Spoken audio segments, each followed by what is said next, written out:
Kouri 17 en territoire libyen à la frontière avec le Tchad. La température affiche 5 degrés. Il est 14h heure locale lorsque les deux hélicoptères de l'armée de l'air tchadienne franchissent le sol. De là apparaît le ministre de l'administration du territoire, de la sécurité publique et de la gouvernance locale, le général de corps d'armée Mohamed Abali Salah. Il est accueilli par des officiers généraux de l'armée libyenne et le chef de la communauté Toubou de la Libye. La rencontre a un caractère particulier. Le ministre est assisté de plusieurs officiers supérieurs parmi lesquels Ali Adom Toli, inspecteur général des services de police, Tom Youssouf Boy, directeur des ressources humaines et du matériel de la police, Zakaria Hissène Hagar, coordonnateur général des forces de défense de Borkou et de Tibesti, ainsi que Saleh Abdoulaye Garimo, commandant de la zone militaire numéro 6 Bardaï. La sécurisation des frontières est au menu des échanges. Une frontière qui est devenue un carrefour de narcotrafiquants et autres bandes organisées. Pendant plus de 2 heures d'horloge, les deux parties ont à cœur ouvert développé des stratégies visant à anéantir tout fauteur de troubles. Pour les responsables militaires libyens,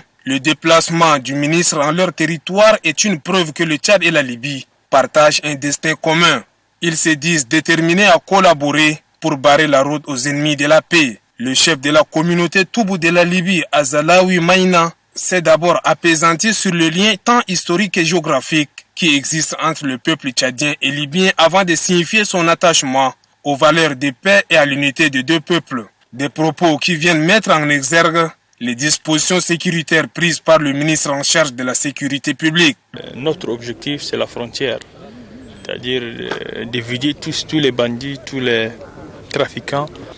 Et nous avons pu rencontrer les responsables traditionnels, les cheikhs, et quelques responsables militaires.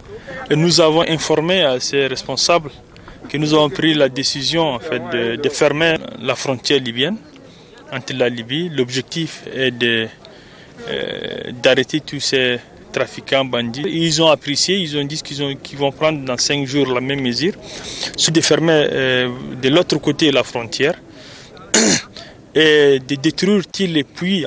Vous savez que dans ces zones, il n'y a pas l'eau, c'est seulement quelques puits qui sont dans la frontière libyenne, que tous les bandits, tous les orpailleurs les utilisent. Ils nous ont confirmé qu'ils vont fermer tous les puits et ils vont renvoyer tous les bandits, tous les engins qui ont fui la frontière tchadienne pour être dans cette zone. Le Tchad, qui partage une très longue frontière avec la Libye, ne pourra gagner seul cette guerre contre les ennemis de la paix. Même si le pays de Toumaï a décidé de fermer sa frontière avec la Libye pour des raisons sécuritaires, les contacts entre les deux armées restent permanents. Et cette rencontre vient en premier lieu renforcer ces liens militaires entre les deux pays.